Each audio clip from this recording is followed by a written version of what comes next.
Hello, welcome to my YouTube channel. My name's Rebecca. I am a romance author and I am bringing you along for my publishing journey. If you haven't already, make sure you're subscribed to this channel and make sure you follow me over on TikTok, where I post lots of videos almost every day, and Instagram, where I do the same thing but also throw in a few extra things as well. Today's video is a fun one. I'm so excited to film it. It's almost like a masterclass where I'm gonna talk you through how to romanticize your writing process or your writing experience, just to make things a little bit more fun. These are all low effort, high reward things that you can do that can be easily implemented into your writing process and also quickly implemented. Like, these are things you can start doing today if you want to. Of course, you don't have to. This is just a fun video in ways in which you can romanticize your writing process. I think it's just fun as well and makes your day-to-day life a little bit more exciting, a little bit more interesting. Something I've recently discovered and I love to do is dress like my characters, or dress like my book's vibe, whichever one feels more appropriate, whichever one I'm drawn to particularly that day. I mean, for me, that's kind of the same thing anyway. You guys know, or maybe you don't know, I'll tell you now. Project Anarchy is... How do I describe Project Anarchy? Project Anarchy is my current whip. It is an adult enemies to lovers romantasy novel, and it has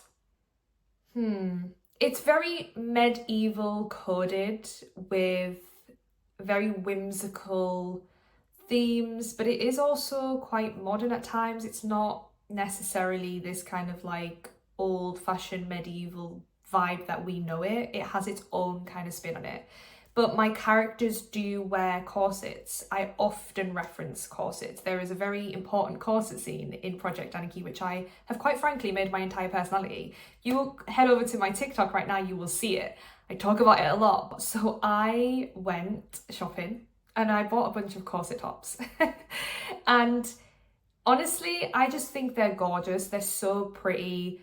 The patterns on them are very whimsical, very magical, very beautiful, to be honest. And because my characters, specifically my main character, wears them and I often reference the fact that they are wearing them, when I put a corset top on, I don't know, it just feels like I am slipping into my main character's mind. I do think this helps with your writing as well. I do think it makes you a better writer, because when you feel like your characters on the outside, you start to embody them a little bit on the inside as well. And so when you're writing a scene and your character needs to react in a certain way, you feel more confident, or I do anyway, when I am approaching a certain situation where my character needs to have a sort of reaction.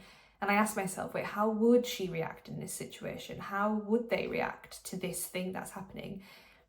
And I feel like I know the answer straight away, because in that moment I almost am them. And it's not about becoming them completely. I'm not saying that to be a good writer you have to be your main character. Absolutely not. You can add elements of yourself into your character, or your character could be completely separate to you. But I think for the purpose of writing, it is always fun to slip into that character. For me personally, my characters all have an element of me in them. I think I've slipped into this habit, and I'm not angry about it, where I write the character I wish I was. I wish I was my characters, you know. I wish I was headstrong. I wish I was as badass as them. And so for me, becoming them and trying to channel them is always a fun process. It's always something I've enjoyed. It's always something I've been drawn to, and it does help. I've noticed more so with this Project Anarchy, I've really tried to embrace that, really embrace the character, really think like her in certain situations, and obviously dressing like her just to heighten that whole experience is really fun. It's just fun, but it's also having a positive impact on my writing. It's almost like, you know, when you're little and you play like pretend games, like you play mums or dads, or you play witches. That's something I used to play when I was little. It's almost like that. It's almost tricking your mind into thinking you are your characters. You are fully immersed in this world that you are creating for yourself. And obviously I'm speaking from experience here. I'm writing a romantasy novel, and so I am wearing corsets and slipping into that like medieval coded kind of universe. And this can go for anyone writing any genre. It doesn't have to be specific to romantasy. If your character wears lounge pants and wears their hair in a messy bun, then you go ahead and put on your best lounge pants and you throw your hair up in a messy bun. You just channel your main character. Have fun with this and get really creative as well. Smelling like my characters as well, I think, is a really important one. I've spoken about this a lot. I speak about using your sense of smell a lot because I am someone that really utilizes my sense of smell. I have a strong heightened sense of smell anyway, and I think using that to my advantage is something that I've learned to do and I'm continuing to do throughout this process, and I think I will continue to do it throughout future projects as well. So wearing perfume that smells like my character can really help elevate and romanticize the whole writing experience. Having my room smell like my character, my room literally smells like my character right now. I have a vanilla candle burning and my main character, my female main character, smells like vanilla. So my room smells like her right now. I'm not dressed like her today, I don't have a corset on, but I do feel like this sense of smell really can just like throw me back into the world when I need to sit at my desk and start writing. I love smelling different scents anyway. I think for me personally, when I smell something, I get almost like nostalgic flashbacks. So I associate smells with memories. So whenever I smell vanilla out and about, I immediately think of my main character in my book, and I love that. I love that I can be immediately transported to my book, but I think it really elevates the experience. It turns your mundane office or writing area into this fun, immersive space that you get to go to whenever you want to create something incredible. I personally am majorly affected by my external environment, which is why I have created a space that makes me feel safe to explore certain things in my books, but also, you know, when you have those moments of pause, when you stop writing for a second to look around, I just feel like my office is a giant hug for me, and it brings me joy and also inspiration as well. Like, I have a mood board behind me. My computer and desk is there, so the mood board is behind me. So these are all kind of pictures that represent what I would like my life to look like. There are inspirational quotes dotted around. I have inspirational quotes up there as well. I have inspirational quotes everywhere, to be honest. You're currently balanced on a lavender plant pot. It is fake lavender because I'm quite frankly skilled in killing houseplants, but I love the smell of lavender. I wish I could get like a scented fake lavender plant. That would be amazing. Maybe I should get some lavender drops and pop it on my plant. But yeah, I'm surrounded by books as well. You can't see them, but there's books there. I have a bookshelf here and it's all the pretty sprayed edges. Like, just do what you need to do to make your environment, make your area cozy and a happy place for you. It's going to look different for everyone. You need to make sure it's curated to you and your personal preferences. Following on from that, you know, your personal environment, your space, I think something else that I thoroughly enjoy doing to romanticize my writing experience is writing in the wild. I am someone who thrives on this. Now, I know not everyone does. I know some people struggle to write in public because of, you know, distraction, noise happening around them. I do get it. Some people prefer that solitude. That's absolutely fine. I'm a mixture of both. There are definitely days where I wake up and think, no, I need to just buckle down, get this done, basically lock myself in the office until it's done. But there are other days where I really crave that energy of other people. I think, you know, writing can be a really lonely profession. It is oftentimes you and your manuscript for months on end. And yeah, you talk to your friends about it or your family about it or other author colleagues about it, but it is a very personal, lonely experience. So I love to just get out every now and then. And I am someone who enjoys writing from cafes and coffee shops and restaurants and hotels. Like, I can quite easily switch off. I do sometimes have noise cancelling headphones, which helps, so maybe invest in some of those if you're in the position to, if you're someone that kind of gets distracted easily. But I find it's not very distracting, or if it does at times get distracting, it's almost a good distraction because inspiration is everywhere. I love people watching, and people talk about that, don't they? Authors say how they just people watch and they enjoy it so much because every opportunity is an opportunity to create a character. And I like to think that the characters in Project Anarchy are very diverse, very different to each other, and I think that's the incredible thing about writing, is you don't get one character who is the same. And so getting out there and just witnessing people in their natural habitat is so good for that. It's research.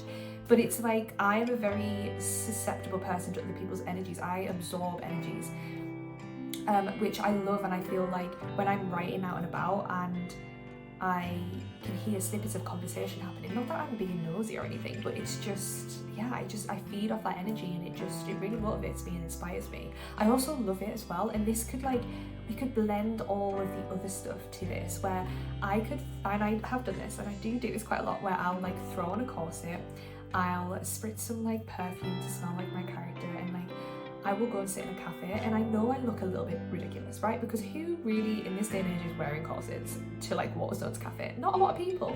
And sometimes I, sense people are looking at me what's she doing? What's her story? Because I do that to people. I see someone who stands out a little bit, and I look at them and I think, I want to know what their story is. What has led them to this exact position? Why are they sat on their laptop wearing that amazing outfit? And people might do that to me. They might look at me and go, what's she doing? What's she working on? And I just love that idea of everyone being at this place doing different things, and none of us really know what we're doing, but it's fun to make stories up. You are almost making a story up about that person. You are writing a story about that person in your mind. And so it's so good for inspiration, but also you yourself being at a cafe makes you feel motivated. I love going to a cafe knowing that my book is going to be a bestseller one day, and that not a single person in this cafe knows what I'm doing. I just think that's so funny. No one knows that I'm writing a New York Times bestseller. No one knows what I'm doing right now. That girl over there sat opposite me has no idea that I'm writing her next favorite book. I just make up these little scenarios in my head. Who knows if that's actually going to be true, but I don't know. Delusion. So writing in the wild, I love it. And also something I did recently was I actually went literally into the wild and wrote. I love nature. Project Anarchy is hugely inspired by where I live in the Lake District in the north of England. I'm surrounded by lakes, forests and mountains, and I absolutely love it. And there's this trail, this walking trail that I do that is just so Project Anarchy coded. I go back there as much as I can because it's like going home. It felt really nice. It felt like I was connecting with my book in a way that I hadn't before as well. And so quite literally get out and write in the wild if you're in the position to, and see what that does. And these are all things you should just try anyway. And if you don't like them, you don't like them. If you love them, then that's great. It felt really nice. It felt like I was connecting with my book. Okay, so the last thing you can try to romanticize your writing process and your writing experience is to make your hands look super pretty. And I know you're thinking what? I spend so much time looking at my hand. And I realized the other day that this is different for some people. Some people, when they type, look at the computer screen. So they're typing and they're looking at the screen as the words appear.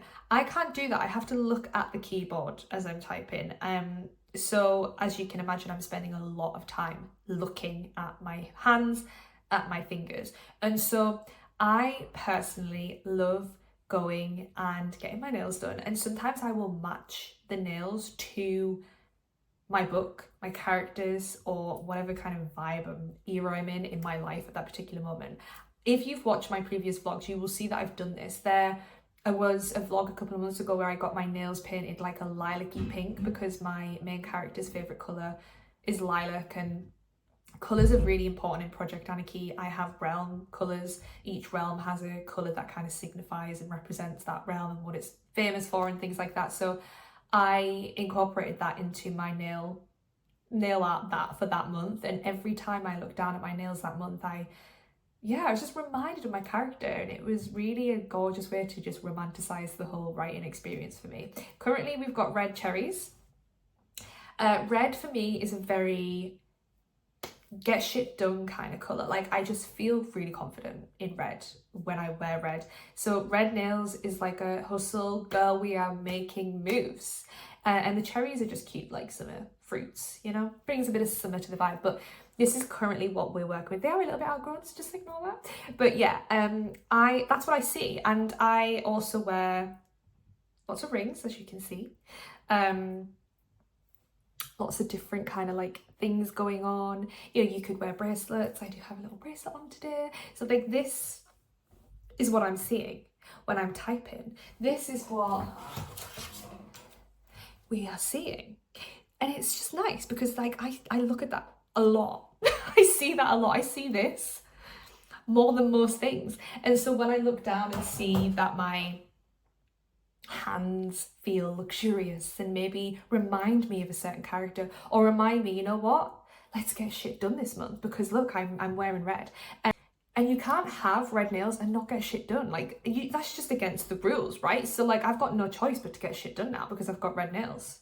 And you start to associate that with different tasks, and you do convince yourself like, oh, it's red nail month, that means stuff's happening this month. Or, oh, I've got like silvery nails this month because my main character has silver hair, or I don't know, just anything you can do to kind of associate with color. I guess it's color association. Bring that into your writing process and use it to have fun and be creative. Like, yes, we write books, we are hugely creative people, but there are other ways to express yourself in creative outlets. You know, you don't just have to be a writer, you don't just have to be a painter, you don't just have to be a musician. You can be multiple things. I can't draw for shit, I really can't, but I love to colour, and I love using colours in my space to evoke certain feelings and emotions in me. And for me, nail art is one of them. I mean, I personally don't do my own nails, I get them done, but you can absolutely do your own nails. Paint your nails just a colour that reminds you of your character or your book or the period of life I'm in right now. So let's paint my nails red to get shit done. Maybe when I'm wanting to relax a little bit more, I can paint my nails like a pale blue colour to represent like the hibernation period. Like, whatever you need to do, just use it to evoke what you need in your life at that moment. Because I spend a lot of time looking at my hands, and you probably do too. As a writer, you will spend a lot of time looking at your hands. Prettify your hands because you're going to spend a lot of time looking at them. Hand cream, look after your hands. These tools, you need to nurture them, okay? These are your babies. Our brains are very important, but our hands are very, very important as well as writers. Like, you know how people talk about singers, how they have to look after their voice. Their voice is their instrument. Writers, your hands are your instruments. Look after these bad boys. Hand cream. Get a gorgeous, nourishing soap. I don't know, I'm just totally riffing at this point, but like, you know what I'm saying? Like, look after these bad boys. Put some jewelry on, paint your nails, like, I don't know, just look after your hands. But make them pretty, because you know you're going to spend a lot of time looking at them. So yeah, get creative. Do your hands resemble your main character? Represent your main characters in any way? Do they represent your book somehow? I know an author who got her nails painted to match her book cover on release week of her book, and I thought that was a fun idea. Obviously I can't do that yet, I don't want to have a book cover, but you could do that if you have a book cover, or you could just use a colour that is really important to you or reminds you of the book, or like I said, use a colour that has nothing to do with your book but represents a specific action that you need to take as an author in your life right now. So those are just some fun ways that you can elevate your writing experience, ways for you to romanticize your writing process. You have full reign of this. You can go as hard or as little on this as you want. Everyone is so different. You know, you have to adapt these certain things in your writing process to make it right for you. And this is something that takes years for authors to create. And I don't think I'll ever stop creating my perfect writing process. It changes a lot because I change a lot, and I have learned to go with that and accept that and embrace that and use that to my advantage. But these are some things that I've tried recently that I just love, and I am definitely going to keep incorporating into my writing process. So please let me know if any of these things have sparked interest in you, or if you've done any of them. Just let me know which ones you're thinking about trying soon, or which ones you have tried recently. And if you enjoyed this video, please don't forget to like it, share it with your friends, and let me know in the comments if you want any other videos in this kind of format like this, because I have ideas of different subjects that I can talk about in this kind of like masterclass format. But let me know if there's anything you want me to talk about, and I will do a YouTube video on that as well, because I'm creating content for you guys as well, so I want to make sure that I'm hitting things that you're actually interested in too. But thank you for listening. I hope you take some of these things away and romanticize your writing experience, and I will hopefully see you in the next video.